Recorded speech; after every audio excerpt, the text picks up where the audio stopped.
پچھلے 2 دن سے جو کسان رہنما ہیں ان کے خلاف جو کارروائیاں جاری تھیں، اس میں پنجاب اسمبلی کے باہر احتجاج کے اعلان کے بعد کسان بورڈ کے صدر رشید منہالہ سمیت 4 کسان رہنماؤں کو گرفتار کیا گیا۔ پولیس کی بھاری نفری اور گاڑیاں مار روڈ اور شہر کے داخلی راستوں پر کھڑی کی گئیں۔ کسان بورڈ پنجاب اور کسان اتحاد کے رہنماؤں نے دعویٰ کیا کہ پنجاب پولیس نے کسانوں کے خلاف کریک ڈاؤن شروع کرتے ہوئے کسان بورڈ پنجاب کے صدر رشید منہالہ کو گرفتار کیا۔ مار روڈ لاہور سے خاتون سمیت 3 کسانوں کو بھی حراست میں لیا گیا۔ کسان بورڈ پاکستان کا کہنا ہے کہ رشید منہالہ کی گرفتاری کے خلاف آواز بلند کریں گے۔ حکومت پنجاب کسانوں کے ساتھ فسطائیت پر اتر آئی ہے۔ ابھی میں ایک پرانا گروپ ہے کسانوں سے متعلق، اور اس میں دیکھ رہا تھا کہ کسانوں کے اس گروپ میں پوسٹ شیئر کی ہوئی تھی اور لگائی ہوئی تھی، اور اپنا ایک انہوں نے موقف دیا ہوا تھا کہ مریم نواز کی حکومت سے بہتر تو عثمان بزدار کی حکومت تھی۔ کسانوں کو اچھے ریٹ میں اس وقت گندم خریدی گئی تھی اور کسانوں کا فائدہ کیا گیا تھا۔ اب وہ کہتے ہیں جی کہ گندم کی خریداری کے معاملے پر کسانوں کو مشکلات کا سامنا ہے، اور گزشتہ ہفتے قومی اسمبلی میں بھی اس حوالے سے اپوزیشن بینچز پر بیٹھے ارکان نے گندم کی خریداری سے متعلق بات کی تھی پاکستان تحریک انصاف کے رہنماؤں نے۔ اب معاملہ یہ ہے کہ سخت قسم کا ایک آپریشن جاری ہے، اور پنجاب اسمبلی کے باہر جو کسان احتجاج کر رہے ہیں، پولیس نے ان کی گرفتاریاں، ان پر دھاوا بولا، اور جو ان کے خلاف کارروائی ہے، اور ان کو نہ صرف تشدد کیا جا رہا ہے، کسان رہنماؤں کا یہ دعویٰ ہے کہ نہ صرف تشدد کیا جا رہا ہے، لاٹھی چارج ہے، بلکہ گرفتاریاں بھی عمل میں لائی جا رہی ہیں۔ تو یہ کسانوں کے ساتھ جو معاملات کیے جا رہے ہیں۔ دوسری جانب chief justice Lahore high court Malik Shehzad Ahmad Khan صاحب نے پنجاب کی عدلیہ میں بڑے پیمانے پر تبادلے کیے ہیں، اور 191 ایڈیشنل سیشن ججز کا تبادلہ کیا ہے۔ 191 پورے پنجاب میں 191 ایڈیشنل اینڈ سیشن ججز کا تبادلہ کیا ہے، 4 سینئر سول ججز کا تبادلہ کیا ہے، اور 171 سول ججز کے تبادلوں کے احکامات جاری کیے ہیں۔ Chief justice Lahore high court کی منظوری کے بعد رجسٹرار عبدالرشید عابد نے نوٹیفیکیشن جاری کیا۔ اب سب سے اہم جو ڈیولپمنٹ ہے وہ یہ ہے کہ اعجاز بٹر صاحب، ان کے حوالے سے سب سے پہلے تو ثانیہ ماڈل ٹاؤن کیس کو اگر ہم دیکھتے ہیں تو وہ جتنے بھی پولیس افسران تھے اس وقت کے آئی جی مشتاق سکھیرا، اس کے بعد باقی جو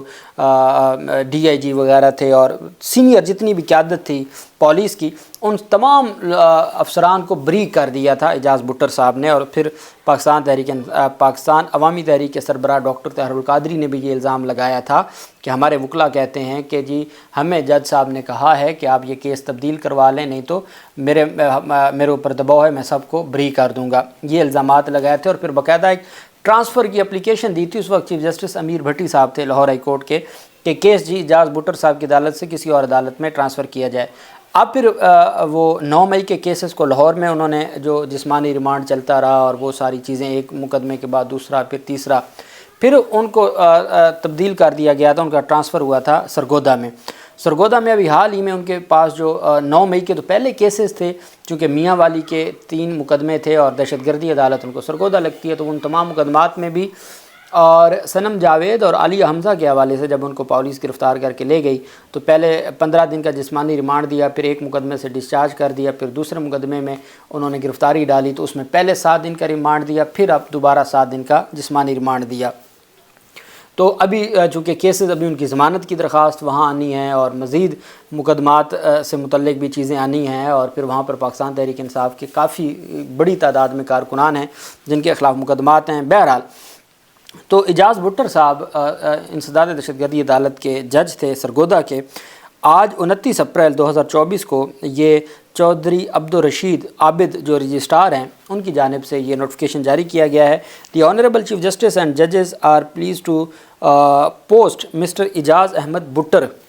جو اینٹی ٹیررزم جج ہیں اینٹی ٹیررزم کورٹ سرگودا آن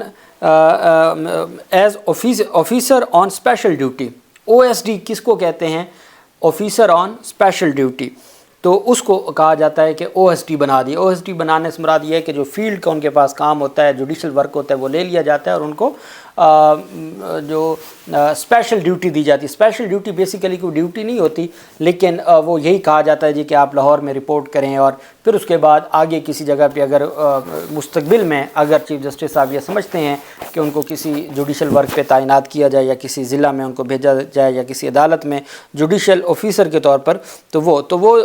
او ایس ڈی سے مراد یہ ہوتا ہے کہ وہ جوڈیشل ورک ان سے لے لیا جاتا ہے، اور پھر وہ مزید آگے مستقبل میں کیا ہوگا وہ ساری چیزیں، تو او ایس ڈی بنا دیا گیا ہے۔ اور ایٹ سیشنز کورٹ لاہور، اور ان کو کہا گیا ہے جی کہ اسپیشل ڈیوٹی کے لیے ان کو سیشنز کورٹ لاہور یعنی لاہور رپورٹ کرنے کا کہا گیا ہے، against newly created post in the public interest, کہ عوامی مفاد میں ان کو او ایس ڈی بنا دیا گیا ہے اور لاہور رپورٹ کرنے کا حکم دیا گیا ہے، اور ان کو انسداد دہشت گردی عدالت سے ان کا ٹرانسفر کیا گیا ہے۔ پہلے لاہور میں بھی ایک انسداد دہشت گردی عدالت کے جج صاحب تھے، وہ ان کا ٹرانسفر ہوا 2 ماہ ہو گئے ہیں تقریباً، آج تک نئے جج صاحب تعینات نہیں ہو سکے، جس کی وجہ سے ضمانتوں کے معاملات بھی، اور جج ارشد جاوید رانا صاحب نے بھی یہ بات کی، جو ایک ہی جج ہیں انسداد دہشت گردی عدالت کے، کہ اتنا برڈن آ گیا ہے، اور جج تعینات چونکہ وفاقی حکومت کا بھی اس میں رول ہوتا ہے،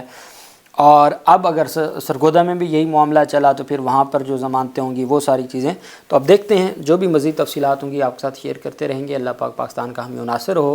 بہت شکریہ۔ اللہ حافظ۔ پاکستان زندہ باد۔